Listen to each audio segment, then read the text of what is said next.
Welcome to Speak from the Body, a podcast that seeks to explore the wealth of wisdom of the body. My name is Avni Trivedi, and I'm your host, as well as an osteopath, doula, and movement teacher. In this podcast, I speak to experts about all sorts of topics to do with the body, such as touch, trauma, body confidence, gratitude, birth, movement, relaxation, and baby development. My wish is that you learn how to connect with, listen to, and respect your body.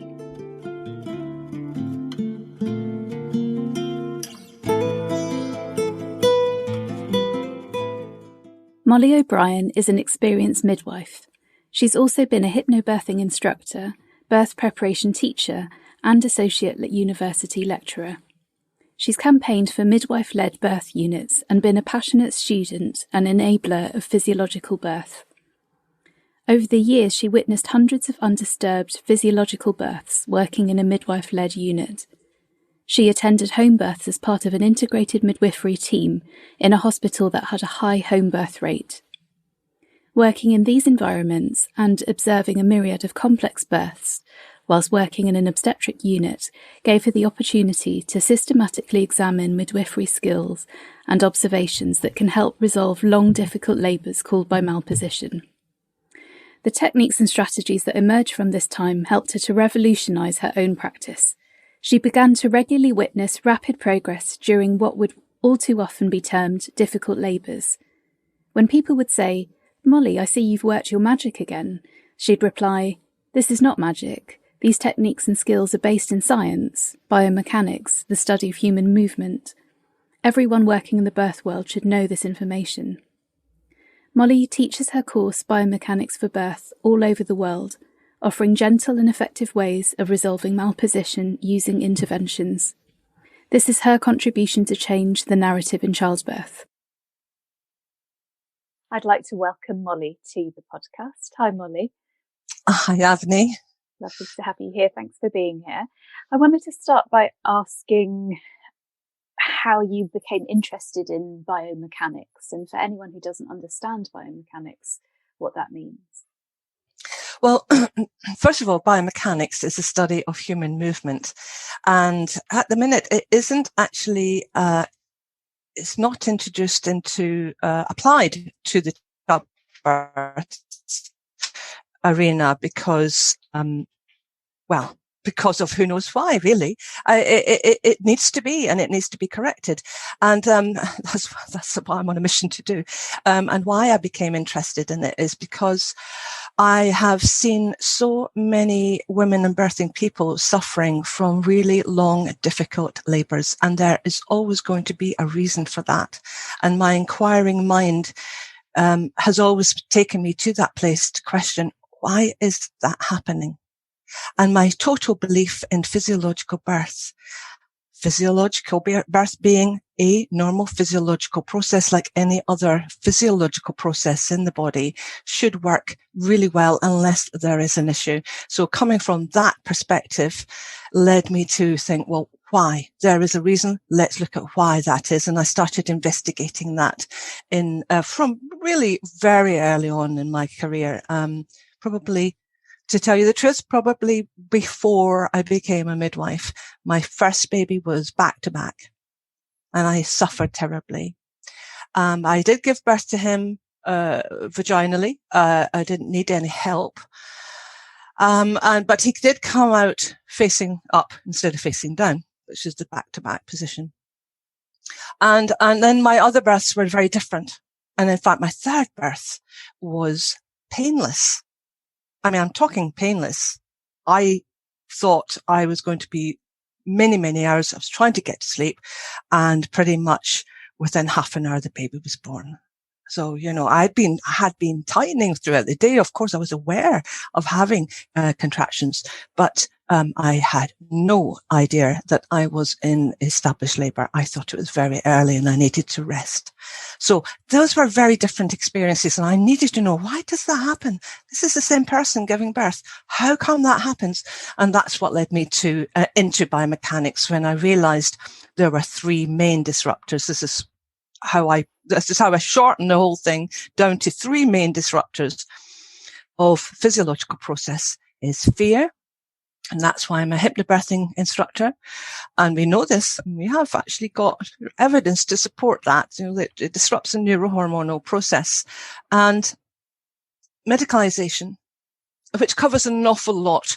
And of course, we know that disrupts because people are attached to drips and machinery, technology. They're on a bed, most likely. They're having things done to them. There's a myriad of interventions that are carried out, within the medicalized environment and procedures that disrupt the process itself. And then what else is there? And it must be, I realized how the baby comes through the pelvis. And why have we not been looking at that? It's just been completely missed out in our training. So that's why one of the reasons why I'm focusing on that and trying to make a difference and trying to rebalance our education so that we look at the whole person and we include biomechanics in that.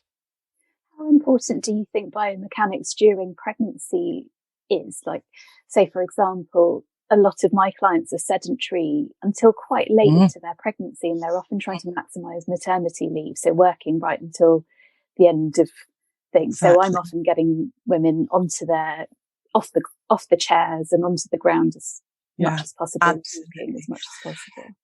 I think that's a really good question, and I'm going to answer it with, I believe it is really important. I think it's crucial that we start to look after ourselves.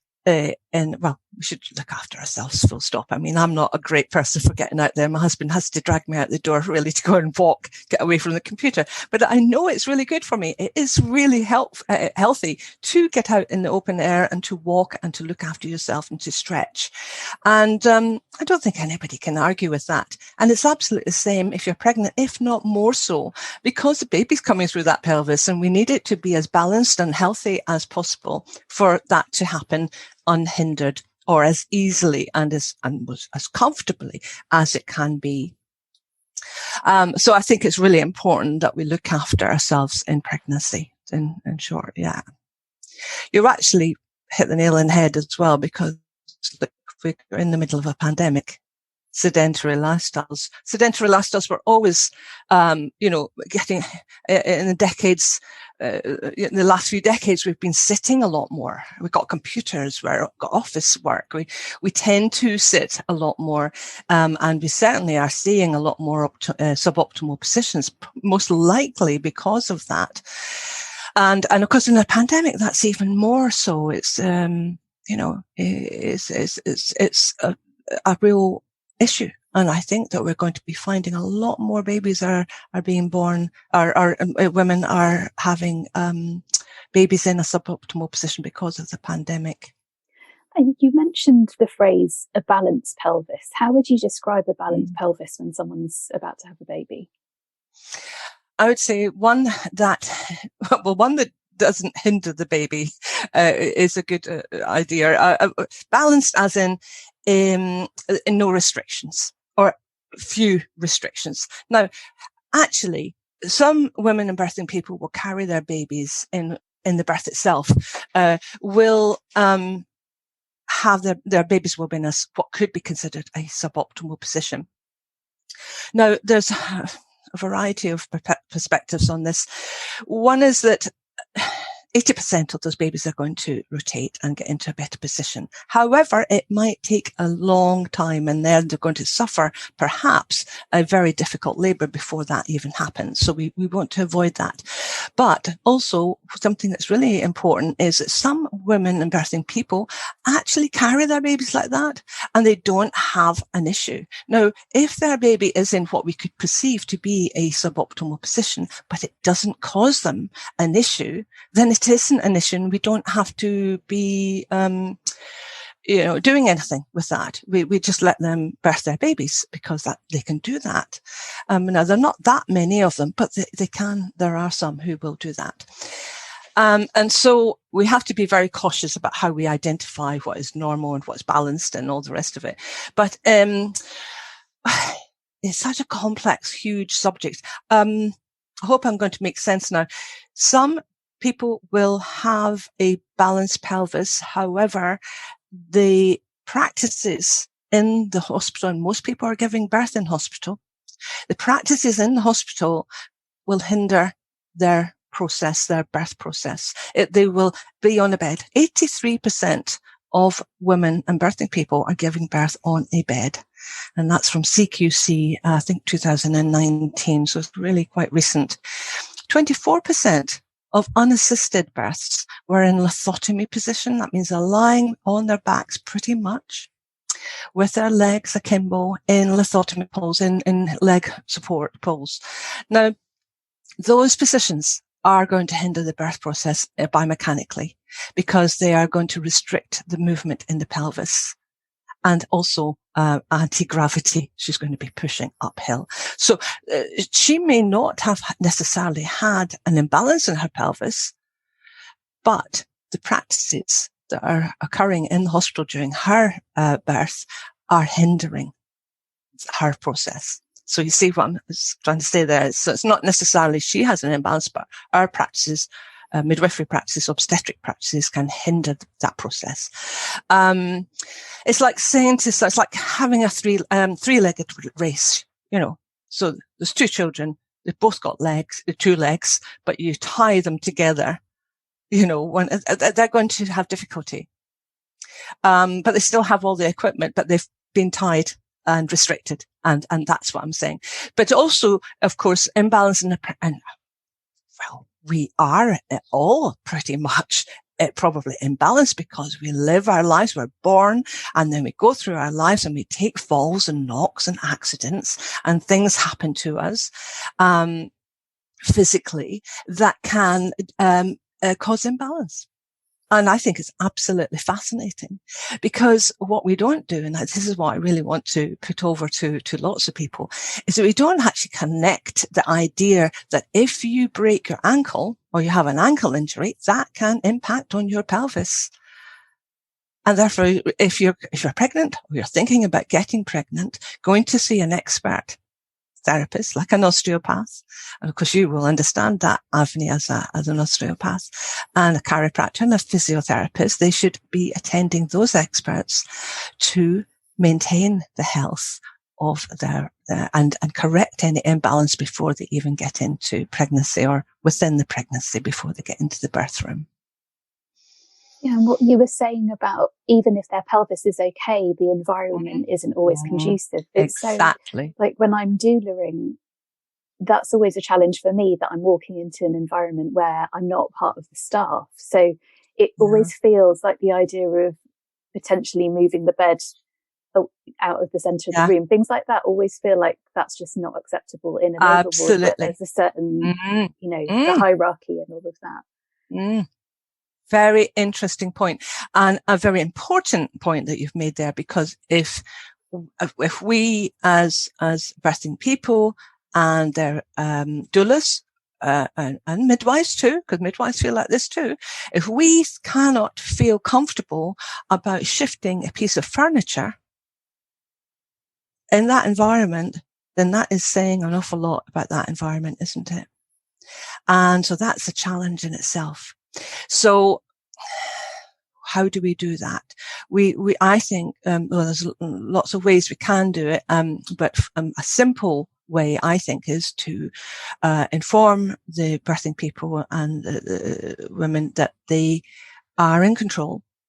And in the birth preparation classes, we have to really put forward that notion to them that they are in control of their own birth, and therefore they can choose to have the bed pushed out of the way, or choose an environment, maybe a midwife-led unit if they can, if there is one available to them, because a midwife-led unit's really, you know, the people who work there, they really understand that, and therefore we have floor mats or we have birthing balls and all sorts of things, because we understand the importance of movement in birth.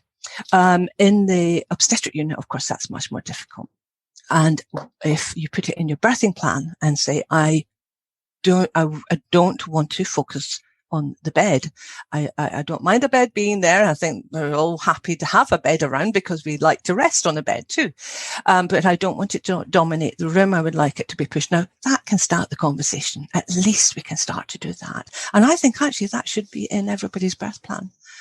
No matter what you're having, even if you're having a medicalized birth, you can still say, look, if I have to be on that monitor, then I want to have a wireless one. And I want to have a birthing ball available to me so that I can move, because I know the importance of movement. This is what we have to tell people. It is really important to move, and we have evidence that supports that statement. We have evidence to say that if we have freedom to move, we feel the pain of birth much less, and that things go better, that labour proceeds much more easily, because it's logical. It's how our bodies work. And so we need to start talking about that a little bit more and put it higher up the agenda. And it's a very simple thing to do as well. Simple, but difficult as well, as we've just talked about, because doing that in an obstetric unit, a wee bit daunting to shift the furniture. You worked in an environment where you saw lots of undisturbed births and where the home birth rate was much, much higher than the national percentage. So I'd love to hear some experience. Oh, yes. I'm so grateful for that. And of course, I sought that out because of my love of physiology, my love of birth, of unfolding as it should. It is incredible and powerful stuff. And we should be honoring it and respecting it. And that's from, forever, I felt like that. And so taking myself into those situations where I could actually witness that and attend it and support birthing people through that was very, very important to me. And I made sure that happened. So as soon as I became a qualified midwife, I was very eager to get out into the community. And ironically, not just in the hospital where I was, but in lots of other hospitals, they tend to, the management tend to think this is better for you to stay in the hospital for a few years to get the handle on things before you go into the community. It's like, before we let you out there. I mean, I think it should be the opposite way around. But anyway, yeah, exactly. You lose your faith in the physiology and then go out. It's like, no, let's secure our faith in physiology, our trust in physiology, and then take it from there, really. But anyway, so I got into the community eventually, and I adored it. And we didn't have loads of home births, but I did love the whole idea of working as a public health practitioner, which is what I believe midwifery to be. That's what we are, really. And birth really is a community thing. We live in communities, we live in families and communities, and birth and reproduction is part of being in that community. And so I loved that aspect and the relationship, building a relationship with families, and also then, of course, home births featured as well. We didn't have loads and loads of home births, but we had a few, and I always made sure everybody knew that if you need a hand, if you need a second midwife, I'm around. So I really enjoyed that. And then we changed the system, and the system changed to not being on call, which I didn't mind at all, really. But we were brought into the hospital to then work to be in the hospital, based there, and be called out from the hospital to the home birth. And I just knew that was death knell for home births, because once you're actually physically in the hospital, they're so busy, and it will always be, well, you can't go because we're busy and you can't go. And indeed, that is what happened. But I could foresee that, and I applied to work in another hospital, and I lived equidistant between the two, so it didn't make any difference to me. It was a smaller hospital, and it had a 7% home birth rate, and that was very attractive to me, so I decided to go there. And I worked as a integrated team midwife.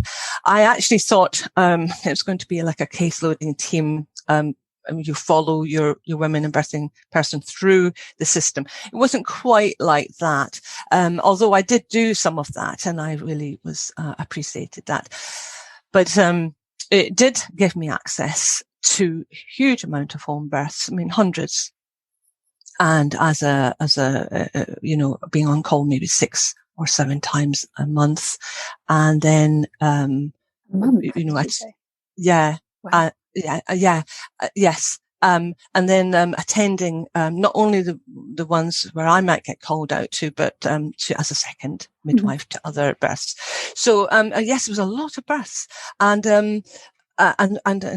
for a wee while in the team where I worked, actually it grew to, at one point it grew to 16 or 17% in our team, partly due to me. And they said, Molly, we all love home births, but you're going to have to just stop promoting it quite so much, because I don't know if we can't keep up. So anyway, so I got that experience and I loved it, and that was amazing. And then I went back, but after 5 years or so, I think I did that for. I did actually get a wee bit burnt out by it, because we were also on call for the hospital as well. Because we were on call, the hospital felt we were on call for them too. So, you'd go to a birth and you come back, and then you'd be called out to the hospital because they were busy, and you had worked all day as well. So it actually was, just the system wasn't brilliant, and it did burn a lot of us out. And I certainly felt very tired, and I thought, I need to do something different. I can't keep up. So I went back to the hospital to work, my old hospital, to work in there, because I'd heard they were going to have a birthing unit, and I had campaigned for a birthing unit, quite a few years before that, 1999, 2000, but it was before the time that people were actually that interested, as in the powers that be. They were not that interested. There was no funding.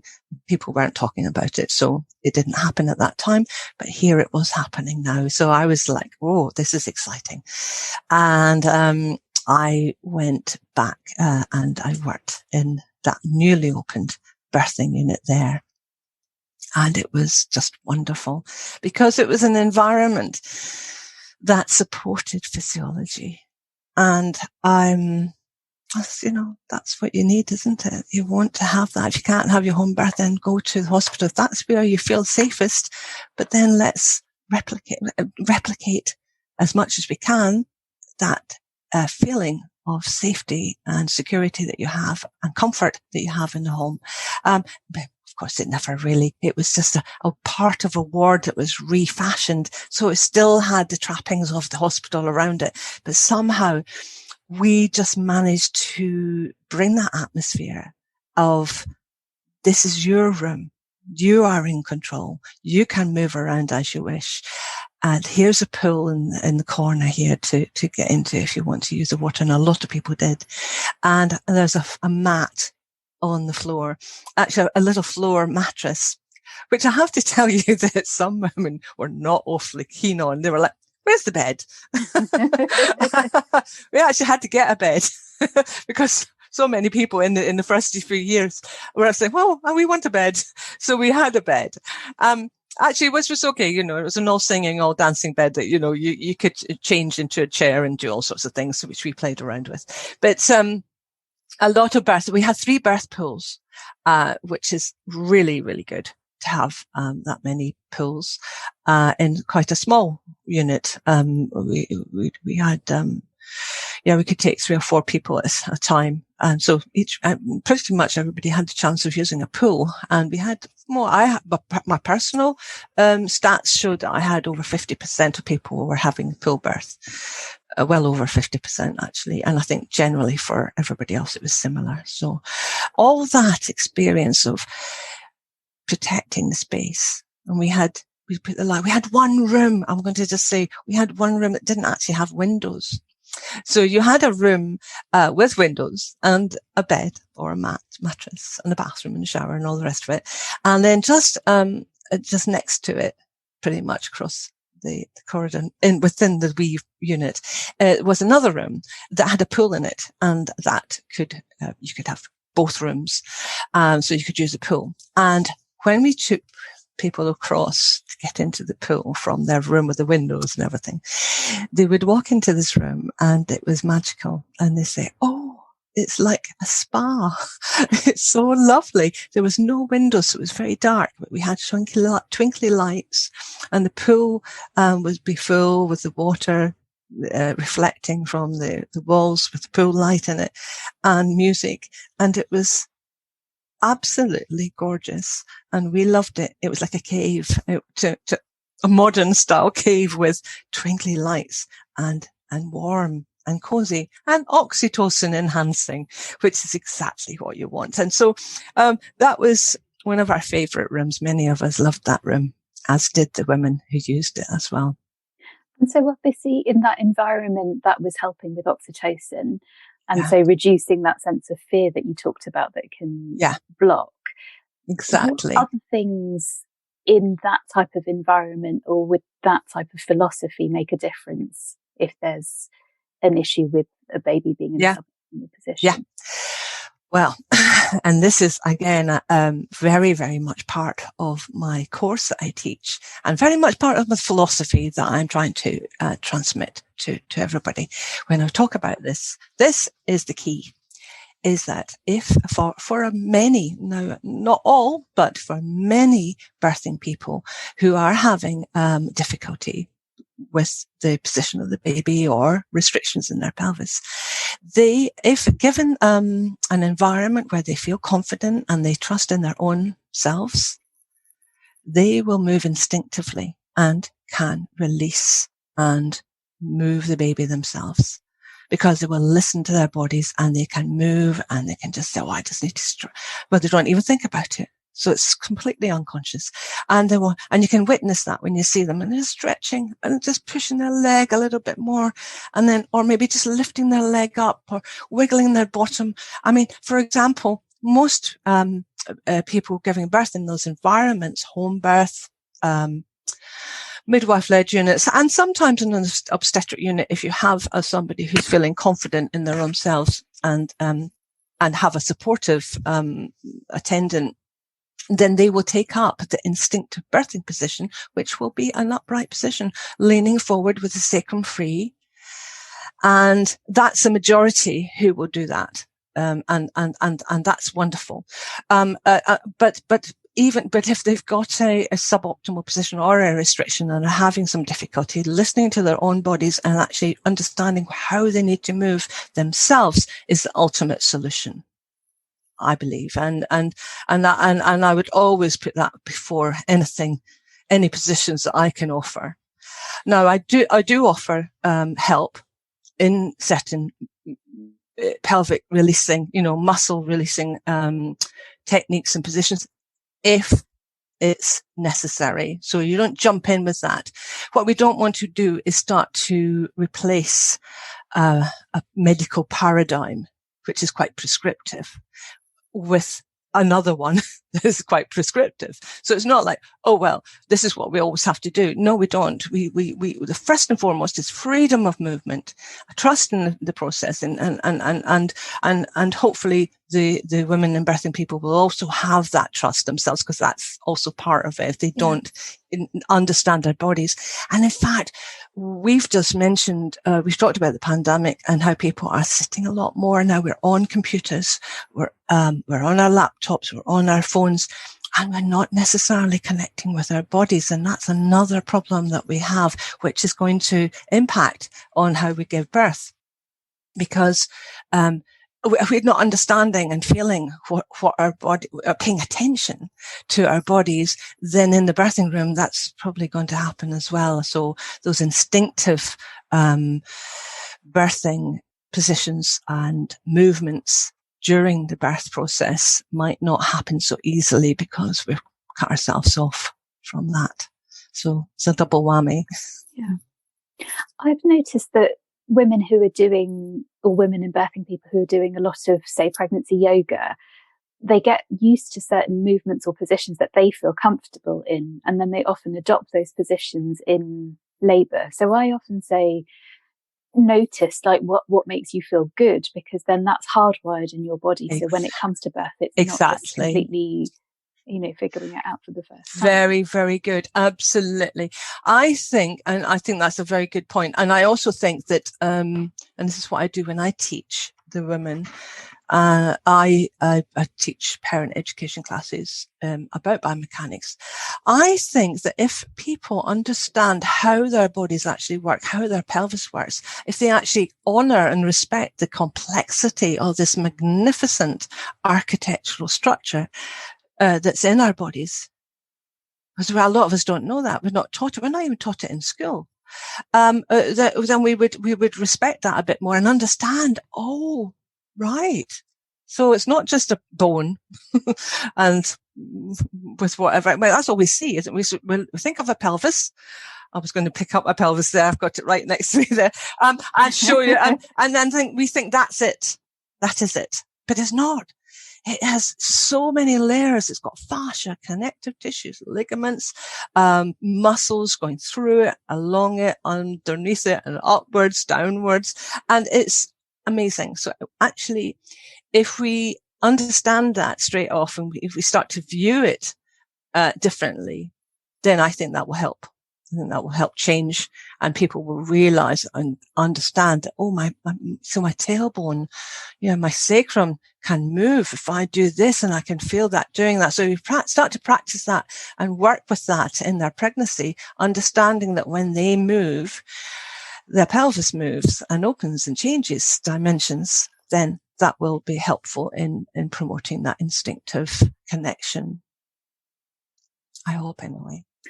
You're so right. And I love when you talk about movement, you talk about it with such vitality, and it's that awareness that vitality is within the body rather than like the old fashioned way when you look at the different types of pelvis and the gynecoid pelvis and the anthropoid and all of that, where, that's just the structure you're born with. That doesn't really give you a lot that you can work with. Whereas the movement, there's so much. Absolutely, Avni. Again, that's another thing that I feel quite strongly about. I don't talk about that. I don't talk about gynecoid, pelvis, platyploid, or and so on. I don't talk about that very much because I don't even think it's that interesting. I don't think it's that interesting to us when we have made our babies. We have grown our babies in our bodies with our pelvis in the shape that our pelvis is. Then if we are free to move, we will find a way for that baby to come through. And it's so much back to that freedom of movement and finding our own solutions for that. Now, some people will need help. There's no doubt about it. And I'm very, very grateful to have that help available. I'm grateful for the NHS. And I always say the same thing, but I'll repeat it. I am grateful for the obstetricians with their surgical skills. I'm grateful for the machines that go ping and all the drugs and everything. They are needed for some people and they save lives. But the majority of people don't need it. And the majority of people are receiving that kind of care when they don't need it. And that is a problem. And that's what we need to address. And this is my way of addressing that. You see, I used to be overwhelmed by it, Avni. When I first started, I was overwhelmed by the medicalization. I thought, how the heck do we get through this? And after years of struggling with that, thinking I had to fight everything, I realized that I could bring it down to a subject that would actually cover a lot of it. And biomechanics is that subject. And of course I'm very passionate about it in a way, but I thought, well, this is the way to do this. We can dismantle this bit by bit by not just criticizing, but bringing in solutions. And those solutions are wonderful because they're physiological. And it is how we are made and how we are built and how we move. And then in amongst all that is what is done to us to disturb that. So we're really taking this apart and offering solutions as well. So I'm very excited by it. And I think it's, I'm getting a great response, I must say, from these kind of conversations and the courses, because this is something we all know really deep within. We do actually know this, but it's just been forgotten about or covered up, relegated down into the basement where it should be really high up. I wanted to ask you, what a common thing that I often see is the concern about the baby size. And then if a client is led by an obstetrician, often that will start to invite that conversation of whether they're going to be able to have a physiological birth. Wow, that is it's very topical, isn't it? I mean, that's an issue at the moment, and a huge issue that has now increased the induction of labour rate to sky high, rockets at some places it's 50%. So there is a huge issue with that. And first of all, I might say something that's quite challenging to some people, but I'm going to say, because I trust the physiology, I trust our ability to grow our babies and to birth our babies. Therefore, why would we grow a baby that we could not pass through our pelvises? First off. Now, I'm willing, of course, to have conversations about why that might happen. And because it does happen sometimes. It may happen if you're a diabetic.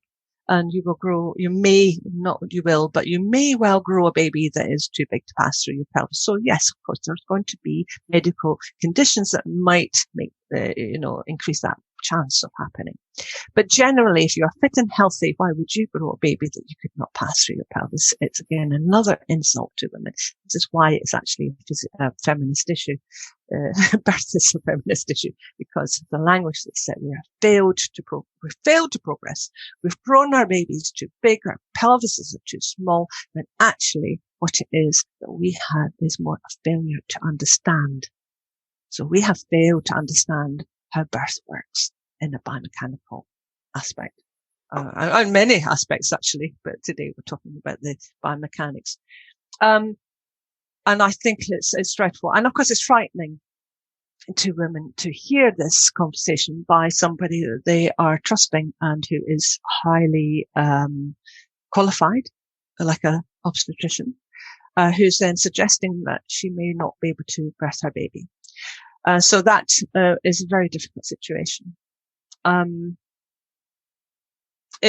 don't know what's going to happen with it, actually. I think I know there's a study, a big baby study, that they're doing. I don't know how that's going to turn out. I'll wait and see what happens with that. I think, the reason, one of the reasons, or the main reason, I believe, that this has happened is that we have the graphs, how big is the baby, the growth charts in the maternal notes, and we plot a chart, on the graph how big the baby is growing and so on. And we're finding that's actually causing a lot of issues in itself. There's a lot of discussion about that, whether that's helpful or not, or causing more problems than solving them. So there's that issue. But there's also the issue that really what we're looking for are small babies. We're looking for small babies who are not growing very well. Those are the babies who are more at risk of having trouble, running into problems, and in fact dying, of course. And we are looking for that. But instead, but as well as we started to plot bigger babies. Suddenly that was like, oh, we got a big baby. Now, even the RCOG say that isn't an issue unless it's a really huge baby. Really huge, like 4.5 kilos upwards. And that's not even really huge, actually, 4.5 kilos, because some people will give birth to a 4.5 kilo baby without batting an eyelid. But certainly macroscopic, a bigger baby, significantly bigger baby. And the RCOG are not, they never said in their guidelines, that is an issue. We need to induce this woman. Yet it has taken on a life of its own within the hospitals, within the clinics, where doctors are doing it. And now I don't think there's many doctors who are brave enough, like us, to even push a bed to the side. Whether these doctors are brave enough to say, actually, there isn't any evidence for me to say you need to be induced because your baby's a little bit bigger on the plot here. And there isn't any evidence to suggest that, but they're not brave enough to say that, perhaps. That's another issue. Maybe they're thinking, oh God, everybody's doing that, I better do it as well. So everybody's having it now. It's just become a thing. It's become a trend, and it's a damaging thing. Totally damaging. And these women must be completely destroyed when their baby is born in the £7 or £7.5 or £8. Yeah. Yeah, and they've been told how big the baby was. And they've ended up with a cesarean even, or a very difficult induction because they weren't ready. They weren't ready to have their babies. Oh, that's a big one. That's made me feel quite sad, sick, because that's just a travesty, absolute travesty. And I'm not sure how that's going to, there are people campaigning. I mean, you can only do so much, and I would love to be involved in that too, but you've got to choose your battles, and I'm choosing this one. But I do hope that we can turn that around and get some sense back into the system again. And it makes so much sense that you're focusing on biomechanics, because it comes back to such practical application that does the work, but people can also understand it and talk about it in the sense of language of anatomy. Exactly. Which, rather than something looking so intuitive, or those things that people get very kind of affronted. And I think it opens the door as well. Once we start to realize there's so much we don't understand about our bodies, and we need to know more, and it's logical and it's common sense. Once we start looking at it like that, we think a lot of other things start to fall into place. I think, oh yeah, of course. And I always slip it in. I always say, in the courses, I say, well, do you think really that we as women, we are growing our babies too big? It's a bit of a silly thing to do, isn't it? Unless, of course, you have a medical condition, as I say, or there will be a reason why that's happened on the rare occasion. But for the majority of us to be growing it, you can't pass your baby through your pelvis.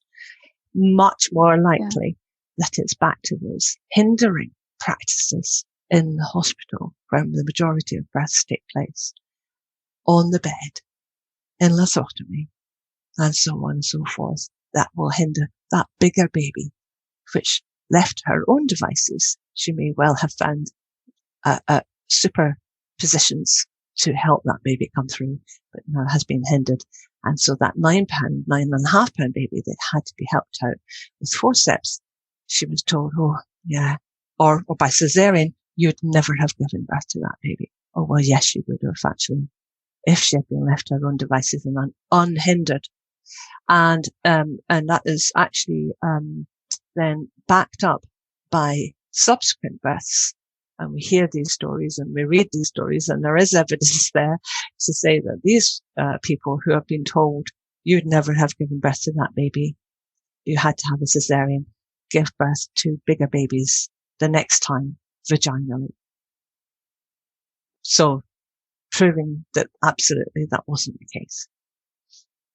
And a CPD, cephalopelvic disproportion, absolute cephalopelvic disproportion, is given as a reason far too often, and yet it is a rare occurrence. That means that the baby's just too big to pass through the pelvis. Of course, they are can be interpreted as the baby's position as well. But that's where we fall down in collecting data. We need to know that. Don't just write failure to progress on this woman's notes, that she had a cesarean because she failed to progress. Even something like that, it's so arbitrary, isn't it? Because she might have been told, right, you've got to dilate to this many centimetres in this many hours, and women just don't work on there you are. Like that for someone else's benefit. Absolutely, there you are. And so all sorts of aspects like that too, yeah, absolutely. So we got the time limits and the fear, and overlapping of all these different things as well. So medicalization, and she's frightened. She's having lots of things said to her that make her feel frightened. And then we wonder why she's not opened up. So yeah, there's all those different aspects to it. And I change my mind from time to time, but when I worked in the hospitals, I used to think, well, we can do this. We can change it from the inside out. And then I went through a period of going, no, we can't. It's too hard. It's too difficult. We need to actually move birth out. It would be easier to move birth out of the hospital into more into the community, into community-based birth centres, into the home, increase the home birth rate. And in fact, I think that is the ideal, quite frankly. However, how practical is that? How feasible is that, I should say? when the majority of births are taking place in an institution, like the hospital. I think it's probably unlikely to happen, for many decades. However, we can still look towards doing that while at the same time addressing some of the practices that are hindering birth. And this is my effort to do that, with biomechanics of birth. So I think, addressing the whole issue of, lack of freedom of movement is a key issue. And that giving freedom of movement is actually linked into freedom of within your head, about in your being. You know what I mean? If you're restricted, and autonomy, exactly. Yeah. It's got lots of, consequences once you reveal and let loose of that freedom to move and choose position. I find it very empowering. I'm very excited by it. I read a piece that you'd written about in kind of this COVID time, how birth should really be more of a community thing, rather, and we're talking in the third lockdown and it's January 2021. I'd love to talk more briefly about the community aspect of birth. Oh gosh, community aspect of birth. And again, yes, we are seeing that. And if we want to relate that a little bit to the pandemic, that we are seeing people saying, I don't want to go to hospital. I don't want to go to hospital. And I think when we started, like that article that I wrote, I actually was excited for the possibility that birth would become more common in the community because of the pandemic. I think a lot of us did. A lot of us saw this as an opportunity where birthing people would start to see that hospitals weren't necessarily the ideal place. They are for sick people. And now with a pandemic, you've got a virus, something that's contagious. And we're not quite sure, the extent of it. Certainly at that time, we didn't really know exactly what was going on with it. So it was something we wanted to avoid, and therefore don't go to hospital. And a lot of women were choosing to give birth at home. That was made a little bit more difficult, because of the organisation of the workforce, as in where the midwives are going to be and so on. And I think there was a lot of panic within the system, about how it was all going to work. And, sadly, they didn't take the advice of quite a few people who were saying that this could work really well. We get ourselves organised. We open up, hotels that are not used or, buildings that are not being used, that we could actually transform temporarily, or take over for months, for however long the pandemic is lasting. In fact, look at it, we know this is going to continue at least for another 6 or 8 months or maybe more. So we could have had that opportunity to develop some buildings that were abandoned and could have been used safely for those community birth centres. But it was never, it's lack of foresight, it's lack of imagination, actually, that we, and lack of understanding how important this is to us as women and birthing people who are giving birth, pregnant and giving birth. And their birthing partners. And their birthing partners and their families. Who are often being so excluded from the experience, right? Exactly. So they went down the route of that, excluding. No, you still have to come into hospital, but you have all these extra restrictions, and you can't have the people that are really necessary for you to have, your birth team. And so they made it much more difficult, rather than going down the route of creativity and imagination. And really, maybe we could look at what's out there in the community. And then on top of that, and I have to say that here, you've got a whole batch, and I don't know how many there are of independent midwives, but there's a significant number of independent midwives who've lost their insurance over the summer there for whatever reason. But they have not been embraced by the NHS to help out in a crisis situation. And these are experienced midwives with lots of skills, and in particular home birth skills. They've not been used. They've just been thrown aside. And again, complete disrespect to a group of people who have great experience and skill and could be used. And I think that's, it says a lot again. So we're at the mercy of people who don't have imagination, who don't have the well-being of women and birthing people who are gestating and birthing their babies. That's not high on the agenda, obviously, because look at what's happening. And that's a very sad, and that's political. See, so this is a feminist issue, and it's also a political issue, isn't it? and we have to look at it from those and fight it from those angles too. Voices need to be heard. How do we do that? It's hard. We've got a government that especially because these experiences have an impact down the line. It's not just a case that it's nice to have a nice birth experience. Absolutely. And it's like I said earlier, we are public health practitioners. This is about public health. And we have tons. I mean, we're not even guessing at this. We have research and evidence that tells us that this is of huge benefit to the well-being and health of families when the mother is fit and well and has a positive experience in birth. So it's not harmed, it's not traumatized. Look at the amount of trauma that's happening.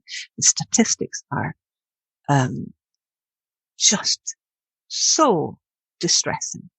The amount of women and birthing people who have been traumatized by birth. And traumatized for a long, long, long time. And that will affect their ability to mother, their children, because, they're damaged. They've been damaged. And so, yes, absolutely. Many, many, many levels. This is such an important, issue of health. It should be high on the agenda, and it's not. So. Do you ever teach medical students biomechanics, or has that been something that's been kind of in the plans? Because it sounds like there's the need to bring it back into midwifery, but then also within. Agreed. Yes, I mean, I've had a couple of medical students who've attended the course. I've had a consultant or two consultant obstetricians attending the course, but consultant midwives and student midwives and doulas. And you know what I love about that? I love the fact that it's non-hierarchical. We are all there together because we care. We care about the quality of experience. We care about the well-being of birthing people. And that's why we are there. And yes, indeed, I agree. Yes, I should. I want to teach everybody. I want to teach anybody who has any interest in birth and optimizing the birth experience and keeping people healthy. So I will talk to anybody, and I want this out there. Absolutely. And in fact, I'm an associate lecturer, and I've taught it in the university, from time to time after a master's module. And I'm going to be having a conversation this afternoon, talking to somebody, lecturer at university who wants to integrate biomechanics into the master's module that she's teaching. Yeah.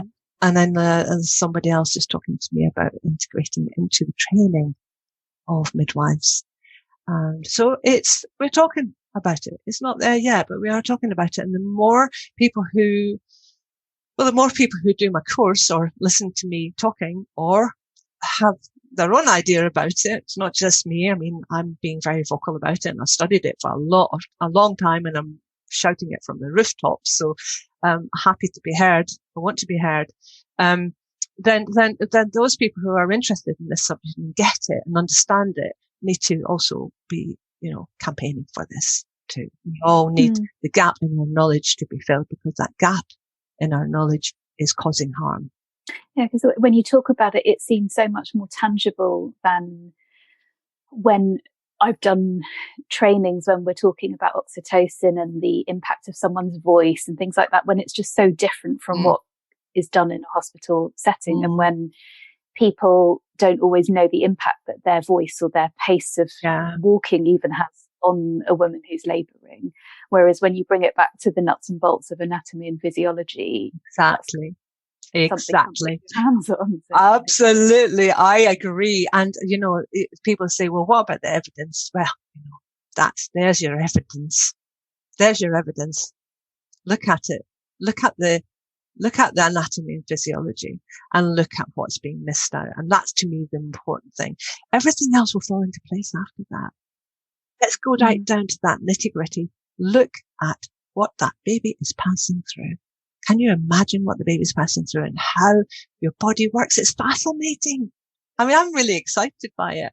My heart starts to race when I start talking about it. I'm a bit of a nerd, but I really do love it. I love the fact that we've got all these ligaments and connective tissue, and I'm finding out about fascia much more. I mean, I know a wee bit about it, but I've just done, not long ago, I did a wee course on the pelvis, by Tom Myers of Anatomy Trains. Yeah.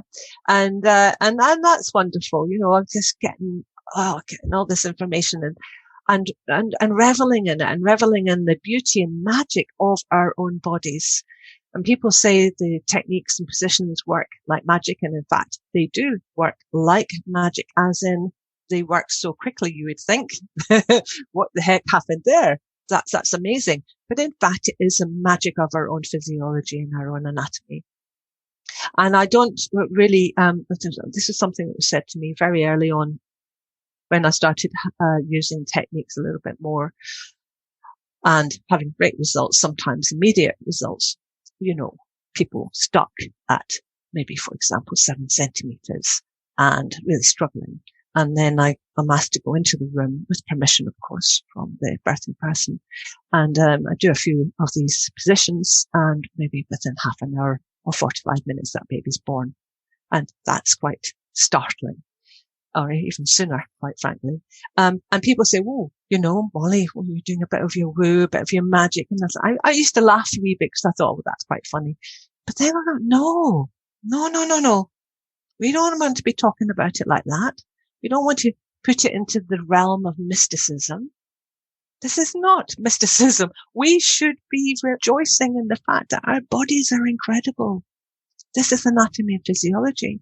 We all need to know this. And how amazing. And there's so much we don't know about our bodies. We're only just learning things. For example, the fascia, that whole fascial system of connective tissue covers every part of us, every muscle, and is a real fluid thing. It's got fluid running within it. It's amazing, and we were only just getting to know it. In fact, it was announced a few years ago that we had discovered a new organ called the interstitium, and it was real, oh, wow, a new organ, and it's actually fascia. It's a fascia system. It's because we'd been cutting through it in the autopsies when we were doing investigating the body. We just cut through the fascia to get to the muscle and the vessels underneath, ignoring the fact that there was this wonderful connective tissue that was covering everything that actually is connected to everything else. It connects everything to everything else, which is why if you break your ankle, your hips can't be out of kilter, you know. And so on. So it has, you know, real repercussions not knowing this stuff. So we're learning more and more. I have to say this. I say that all the time because I think it's really, quite startling, but we didn't even know the full extent of the size of the clitoris until 1996 or thereabouts. 1996. We didn't know how large or the extent of the clitoris. I mean, that's incredible. And that shows you see, the female body hasn't been that interesting, apparently, to look at and to investigate. And so that's connected to childbirth. And Margaret Jowett, I have to give her a shout out here. Margaret Jowett has written a book, she's had an update to her book, Dynamic Positions in Birth. And she talks about the clitoris. She's absolutely convinced, and I think she's onto something, that the clitoris isn't just a pleasure center, which is wonderful in itself. It actually may well take a part in the birth process itself.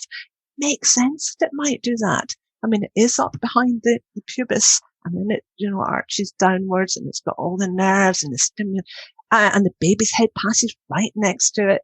And it may well have some place, part to play in the what you call the ejection reflex, perhaps, or ejection reflex. Yeah. Or it's interesting. We need to look at that. And I know Margaret's really interested in that aspect. I've not heard that before, so that's fascinating. Isn't it? Yeah. Thank you. I mean, there's just such a wealth of your experience and your knowledge. And I just wonder if we can finish by one or two just very simple tips that someone who is about to have a baby or someone who works with women and birthing people could have as a takeaway. I'd have to have two tips. One is because, at least, no, I'll bring it down to two. One is during the pregnancy, and for different things, right, for the midwife, when you book that person in and ask her if she's ever had any injuries, and she may well, and when we don't even get this, I got all this from asking them, and often they'd say, oh no, I haven't. And then later on, they start chatting about how when they were horse riding and fell off their horse. And I was like, but that's significant.